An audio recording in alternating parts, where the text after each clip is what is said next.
नमो नमः। नमस्कार प्यारे विद्यार्थियों, मैं आचार्य कुलदीप शर्मा आप सभी का हृदय से हार्दिक स्वागत और अभिनंदन करता हूं। प्यारे विद्यार्थियों, आज हम पढ़ने वाले हैं कक्षा 12वीं का संस्कृत का वैकल्पिक पाठ्यक्रम फर्स्ट, जिसका अध्याय हम जानेंगे 26वां समसामयिकम संस्कृत साहित्यम। ठीक है, इसमें जैसे हमने विगत 2 भागों की चर्चा की, आज की कक्षा के दौरान हम जो है भाग तृतीय के बारे में जानेंगे, जो हमारी आधुनिक काल की जो रचनाएं हैं, वर्तमान में जिन जिन कवियों ने जो रचनाएं की है उनके विषय में हम जानेंगे। चाहे वो महाकाव्य की रचनाएं हो, चाहे नाटक की हो, चाहे मुक्तक काव्य की हो, चाहे वो गद्य काव्य की रचनाएं हो, उन सबको हम जानेंगे। तो प्रारंभ करते हैं भाग तृतीय। कहा गया है कि पद्यात्मक काव्य नाटकम, पद्यात्मक काव्य और नाटक, इनकी वर्तमान जो आधुनिक जो कवियों ने जो रचनाएं की है उनके विषय में जानेंगे। कि अस्माभि पद्यात्मक काव्य के विषयम पठितम, हमने जो है पद्यात्मक काव्य के विषय में पढ़ा है। इदानीम समसामयिकी नाटकम साहित्यम विषय जानीमः है। इस समय हम समसामयिकी जो नाटक साहित्य है उसके विषय में जानते हैं कि वर्तमान काल में भी नाटक का नाम प्रचुर लेखनम अभवत, वर्तमान में भी नाटक का बहुत प्रचुर मात्रा में लेखन हुआ। जैसे प्राचीन काल में हुआ, जैसे कालिदास की जो है 7 नाटक हैं, अभिज्ञान शाकुंतलम, मालविका अग्निमित्रम, अभिज्ञान शाकुंतलम, मालविका अग्निमित्रम। ठीक है, इसके अलावा जैसे कहा गया कि भरत मुनि के जो नाटक हुए, इसके अलावा भास के नाटक हुए। ये अलग अलग, यानी कालिदास की तो 7 रचनाएं हैं जिनमें जो है 3 नाटक उन्होंने बताए हैं, मालविका अग्निमित्रम और अभिज्ञान शाकुंतलम, और एक और उनकी नाटक है। इसके अलावा भास के नाटक हो गए, भास के जो हैं 13 नाटक बताए गए हैं। इसके अलावा जैसे हमारे जो भी कवि हुए, चाहे अश्वघोष का भी नाटक है। तो प्राचीन काल में तो हमें काफ़ी नाटक मिलते ही हैं, साथ ही वर्तमान काल में भी नाटकों का काफ़ी नाटक लिखे गए हैं। प्राय 7 अधिकानि नाटकानि लिखितानि, प्राय 100 से अधिक नाटक लिखे गए हैं। कांचित नाटकानि परंपरागत विधि नाम लिखितानि, कुछ नाटक जो परंपरागत जो विधियां हैं उसके द्वारा ही लिखे गए हैं। यथा भरत मुने नाटक शास्त्रे वर्णितम, जो भरत मुनि के जो नाटक शास्त्र है उसके विषय में, क्योंकि भरत मुनि को नाट्य शास्त्र के प्रणेता भी इनको माना जाता है, तो उनके जो नाटक शास्त्र में जो वर्णित है वैसे ही परंपरागत लिखे गए हैं। परंतु इदानीम एकांकी नाटका अपि लिख्यन्ते, इनमें कुछ एकांकी नाटक भी लिखे हुए हैं। एकांकी नाटके दृश्यानि अनेकानि भवन्ति, परंतु संपूर्ण नाटकम एका घटना समस्या में अंगीकृतम लिख्यते। एकांकी नाटक में होता क्या है, दृश्य तो खूब सारे के होते हैं, लेकिन संपूर्ण जो नाटक है वो एक ही घटना और समस्या पर अंगीकृत होता है, एक ही अंक का यह होता है। कांचित प्रसिद्धानि नाटकानि सन्ति, कुछ प्रसिद्ध नाटक हैं, जैसे विवेकानंद विजयम और शिवराज्याभिषेक, ये किसका है, श्रीधर भास्कर वर्णेकर का। समानम मस्तु वो मनः और धन्यो अहम भासो, ये दोनों नाटक किसके हैं, गजानन पालकृष्ण पलसुलेका, जिसमें भासोहास भी है, और मेनाका विश्वामित्रम, ये हरि नारायण दीक्षित का है। तो ऐसे जो है ये प्रसिद्ध नाटक यहाँ बताए गए हैं।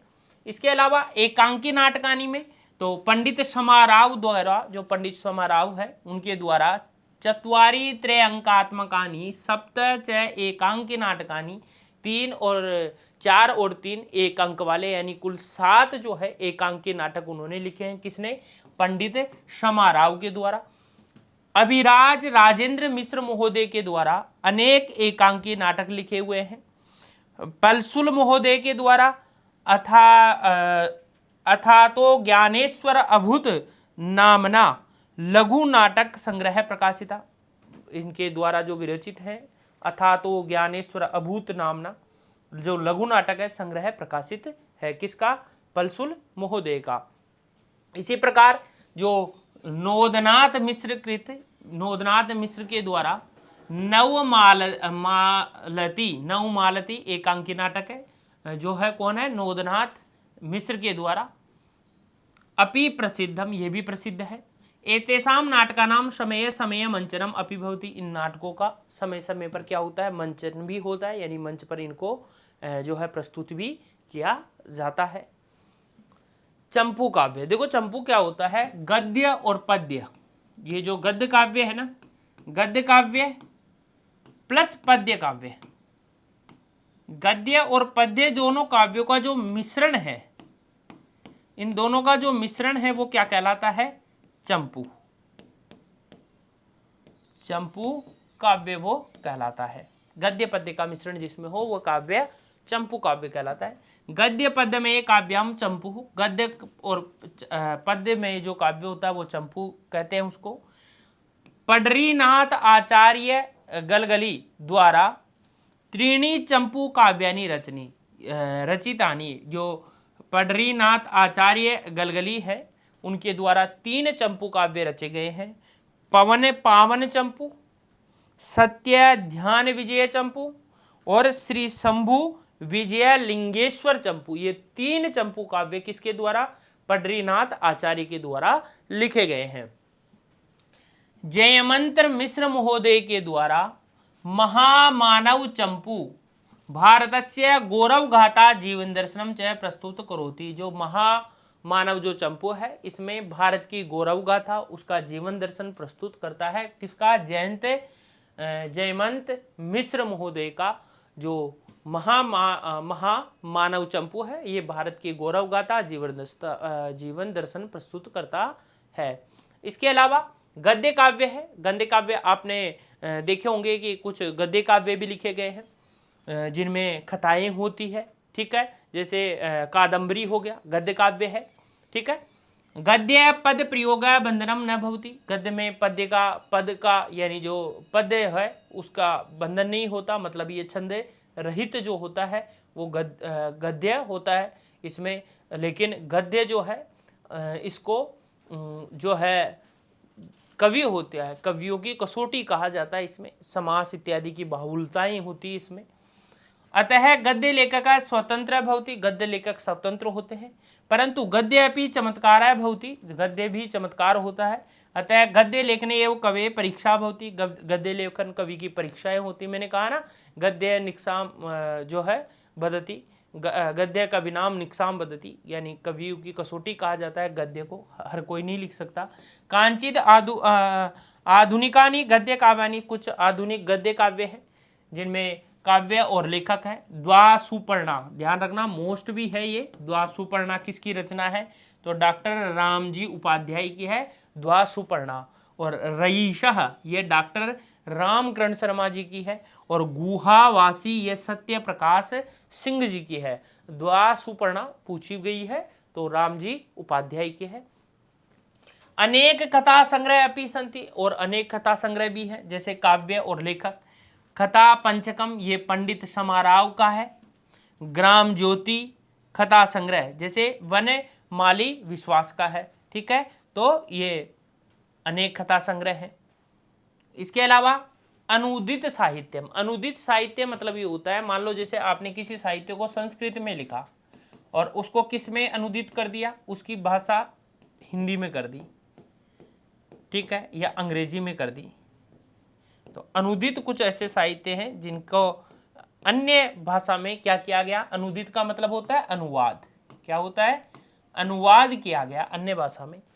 यूयम जानित है, तुम जानते हो, एव यत साहित्य तु सर्वेषु एव भाषासु लिखे थे, हमारे जो साहित्य है वो सभी भाषाओं में लिखे हुए हैं। तेषाम अनुवाद पठित्वा वयम तेन साहित्येन परिचिता, उसके अनुवाद को पढ़कर के हम उस साहित्य से परिचित होते हैं। एवं संस्कृत साहित्य वृद्धि अपि, और संस्कृत साहित्य में भी वृद्धि होती है।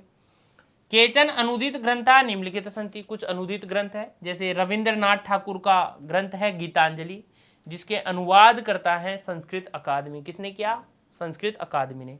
जयशंकर प्रसाद जी का है कामायनी, जो संस्कृत अकादमी द्वारा अनुदित मानी जाती है।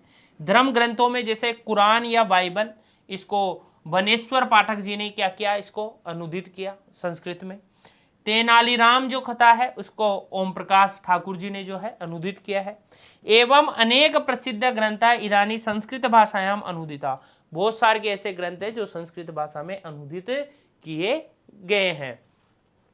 पत्र पत्रिकाएं, और पत्र पत्रिकाओं का आपको पता है विशेष महत्व है। कस्या अपि भाषाया समसामयिकी साहित्य पूर्व पत्रिकासु एव प्रकाशिते, कोई भी हम किसी भी भाषा में यदि समसामयिकी साहित्य करते हैं, वर्तमान साहित्य का लेखन करते हैं, तो वो सारी पहले पत्रिकासु एवं प्रकाशित पत्रिकाओं में प्रकाशित होती है। मान लो आपने कोई भी साहित्य लिखा तो वो सबसे पहले कहाँ प्रकाशित होगा? पत्रिकाओं में। छोटे छोटे उसके जो है कोटेशंस जाएंगे, कई बार बड़े भी जाते हैं, तो पत्रिकाओं में प्रकाशित होते हैं। संपूर्ण भारते विविधेषु प्रांतेषु अनेकाभिः संस्थाभिः शताधिका पत्र पत्रिका प्रकाश्यन्ते। संपूर्ण भारत में बहुत से प्रांतों में अनेक सी संस्थाएं शताधिका पत्र पत्रिका प्रकाश्यन्ते। पूरे भारत में जो है बहुत से प्रांतों में अनेक संस्थाएं शताधिका 100 से अधिक पत्र पत्रिकाएं प्रकाशनते 100 से अधिक पत्र पत्रिकाएं प्रकाशित करती है। त्रीणि समाचार पत्राणि 3 समाचार पत्र दैनिकानि सन्ति, दैनिक हैं जिनमें सुधर्मा, नवप्रभातम और भारत वर्ष जनता दैनिक संस्कृतम, ये 3 जो हैं 3 समाचार पत्र हैं, दैनिक होते हैं। दैनिक मतलब रोज जो आते हैं। सुधर्मा, नवप्रभात और भारत वर्ष जनता दैनिक संस्कृत, ये संस्कृत में है।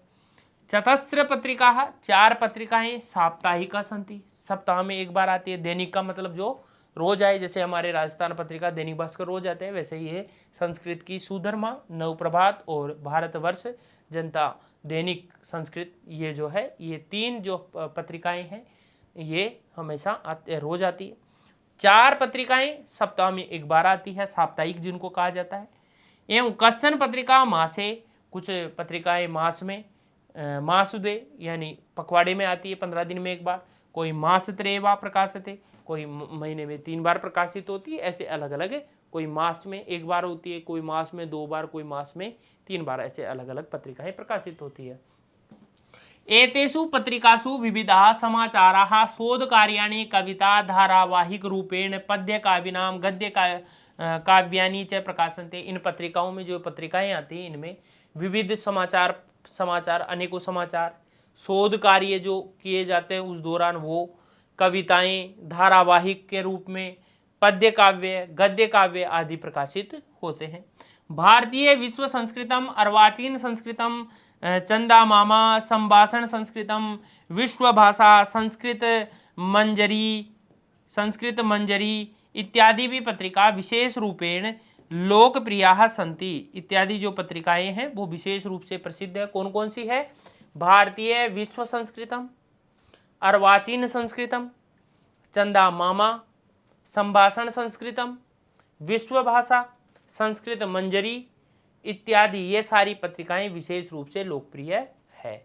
ये था आपका 26वां अध्याय, जिसमें हमारे समसामयिकी जो संस्कृत साहित्य हैं उनके काव्य और उनकी जो रचनाकार हैं, जो कवि हैं, उनके बारे में इनमें बताया गया है। कुछ लास्ट में विशेष जो हमारे पत्र पत्रिकाएं संस्कृत में चलती है उनके विषय में भी बताया गया है। तो आज के लिए इतना ही। बहुत बहुत धन्यवाद। जय तु संस्कृतम, जय तु भारतम।